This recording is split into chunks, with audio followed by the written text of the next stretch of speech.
Olá, seres humanos e leitores de quadrinhos. Bem-vindo a mais um vídeo do canal, eu sou o Jay. Hoje eu vim trazer um conteúdo bem interessante aqui. Eu vou mostrar para vocês alguns conteúdos deletados de filmes da cultura pop. E aqui vai ser uma lista tanto de cenas, deletadas com personagens deletados de filmes que foram lançados, quanto testes de filmagens de filmes que acabaram não sendo lançados. Entendendo o conceito da lista, vamos então pro vídeo.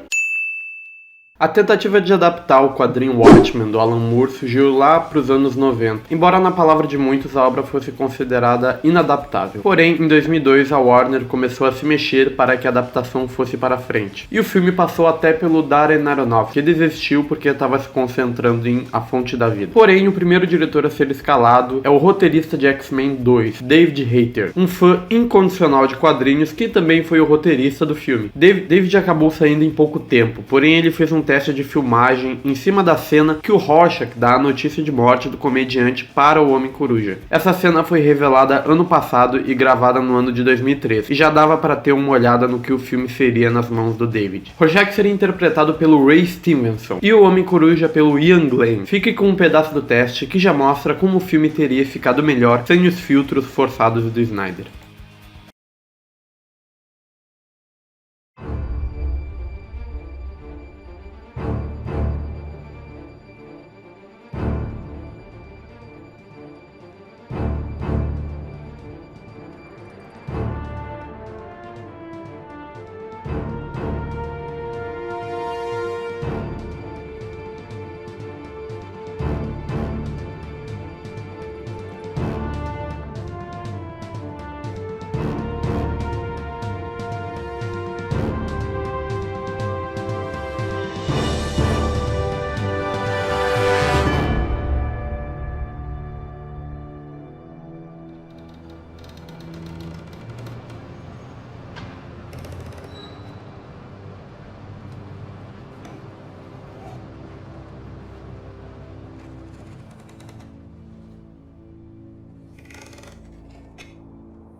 Rorschach.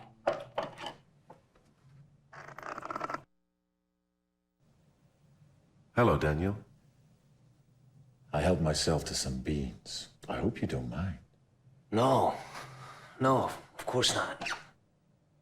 Want me to heat some up for you?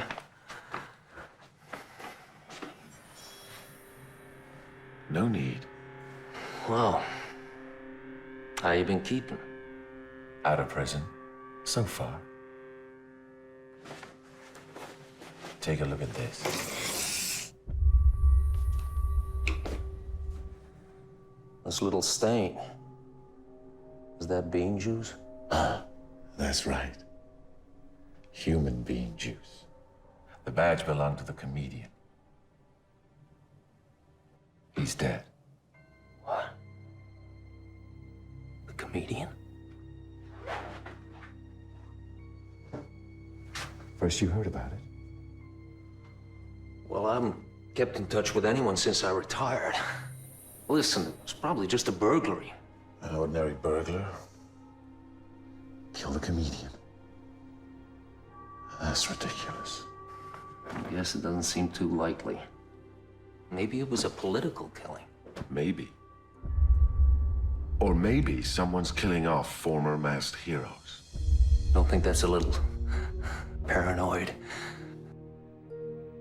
Is that what they're saying about me now? I can feel our old enemies out there, gathering. Rorschach. All the old enemies are dead. Old ghosts, then. Anyway, just thought I'd let you know, in case someone is killing former men.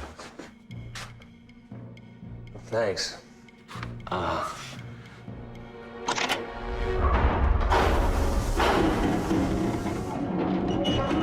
least not everything's retired. Yeah, right. The tunnel's still open. Lets out in a warehouse on Fleet. I remember. Used to come here a lot, back when we were partners.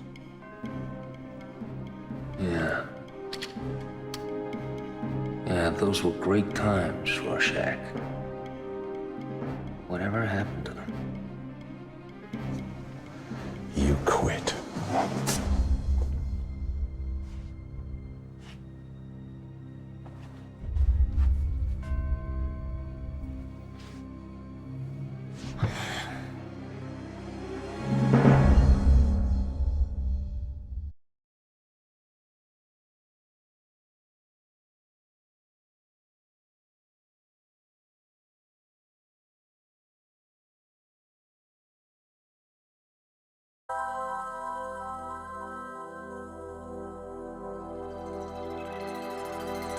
The Mandalorian foi o começo de um sonho realizado por muitos fãs de Star Wars em finalmente ver uma série live action da saga. Série essa que era plano de George Lucas desde os anos 90. E depois que a franquia tinha ganhado uma nova trilogia no século XXI, foi a hora do George investir em uma série live action de Star Wars. Em 2005, na Star Wars Celebration, ele anunciou que iria ter uma série de Star Wars live action. E foi aí que nasceu Star Wars Underworld, uma série inspirada em Blade Runner que se passaria no submundo do planeta Coruscant. 50 episódios foram inscritos para a série, porém o sonho acabou rápido quando a série foi cancelada em 2010 pelo motivo óbvio de ter um custo muito caro para a TV naquela época. A série acabou obviamente sendo abandonada, embora muito de seu roteiro tenha sido usado na série animada Guerra dos Clones. Porém, em 2019 foi vazado no YouTube os testes de filmagem e o making of da série. Ela não mostra uma trama exata, apenas mostra uma mulher fugindo de alguns Stormtroopers, mas o que impressiona mesmo é o visual mais realista e mais sombrio da série, que realmente lembra muito Blade Runner. Fique aí com um pedaço da série. Nobody move. Who is the owner of the speeder outside? Team 1, attempting entry into vehicle.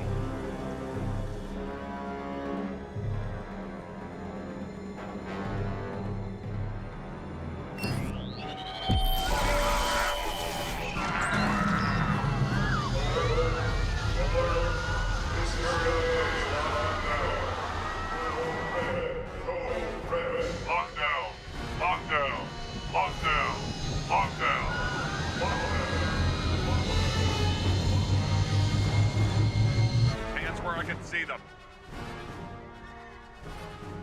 Watch it, watch it!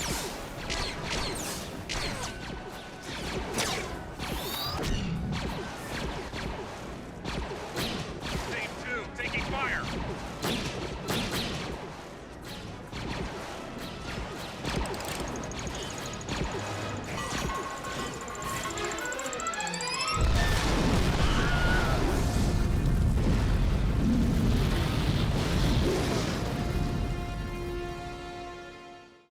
Batman Eternamente foi a primeira parte de uma duologia hoje em dia tida como um fracasso inigualável. Mas as cenas deletadas do filme acabam nos revelando um outro filme. Cenas com potenciais muito mais sombrios e bizarros, dando toques de terror a la Tim Burton pro filme. Em uma dessas cenas, talvez a melhor de todas, o Bruce na Batcaverna começa a ler umas bobagenzinhas, até que aparece o que parece ser o morcego humano. Bom, na verdade não é um morcego humano em si, é só um morcego gigante. Muito bem feito, aliás, e bem sinistro. Mas é o mesmo conceito do vilão, então podemos considerar isso quase como uma aparição mesmo do morcego humano. Enfim, cena sinistra.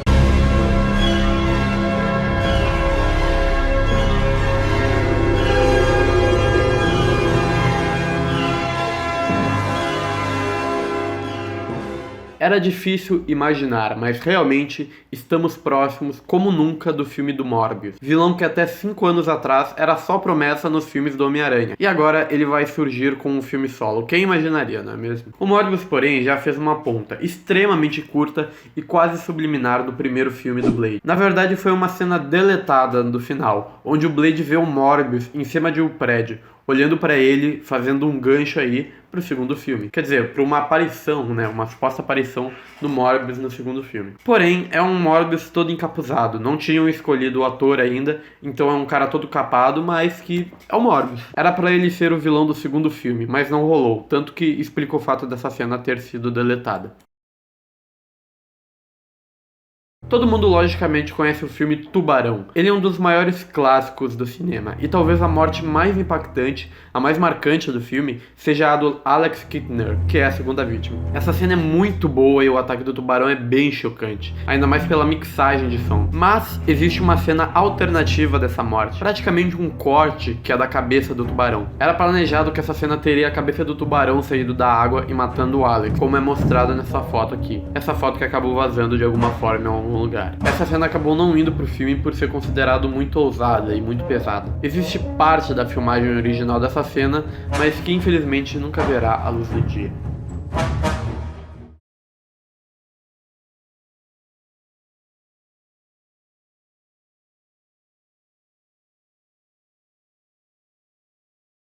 Esse aqui é de cair o queixo. Antes do James Cameron planejar seu filme pessoal para o personagem Homem-Aranha, a Canon, que já tinha os direitos do personagem na época, já tinha sondado outro diretor mais ou menos famoso para dirigir um filme do Homem-Aranha. Tobe Hooper, exato, o diretor de O Massacre da Serra Elétrica. Diferente, porém, do Aranha do Cameron, esse filme tem um teaser e fotos de produção. Esse teaser saiu diretamente de uma apresentação de filmes futuros que a Canon fazia. Não só isso, como havia um pull-out de 55 páginas falando sobre o filme. A ideia inicial era de que o filme fosse sobre o Aranha Humana, a versão humanoide do Peter. Mas Stan Lee conseguiu convencer a fazer um filme mais básico do Homem-Aranha, mais tradicional. Os vilões seriam o Dr. Octopus. Dr. Octopus era o único vilão até então conhecido, até hoje na verdade é o único vilão aparentemente que foi planejado. E no meio do processo, o Hooper acabou largando a direção, e ela foi passada por Joseph Zito, mas tudo acabou sendo desistido após o fracasso de Superman 4, Em Busca da Paz, já que a Canon tinha os direitos do Superman na época. Na verdade, ela era a produtora do Superman, a Warner apenas distribuía, mas ela sim botava a mão na massa, e por causa desse fracasso, acabou desmotivando a vontade dele. Mas ainda existem fotos dessa saudosa produção não finalizada, onde o Peter Parker seria interpretado por Scott Lever. Pera, quem? É um dublê desconhecido. A ideia na real era trazer o Tom Cruise para ser Homem-Aranha, mas acabou não rolando, assim como o filme.